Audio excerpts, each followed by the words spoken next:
कभी भी अपनी ताकत, अपनी दौलत और अपने शरीर पर घमंड मत करना मेरे भाई। ये बीमारी सभी को एक झटके में चकनाचूर करके रखती है। तुम कुछ नहीं कर पाओगे अगर तुम्हारे शरीर ही तुम्हारा साथ नहीं दे। घमंड करना फजूल है।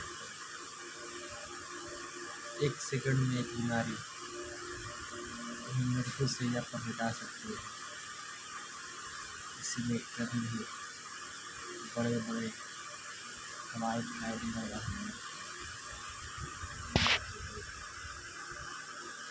बल्कि कष्टान बनाते सबको कुछ नहीं वाला होगा। इस तरह से एक कोने में चारपाई पर लेटा हुआ आज मेरे शरीर में इतना दिखा कि मैं अपने लिए रोटी भी खा सकता। इस बात को याद रखना।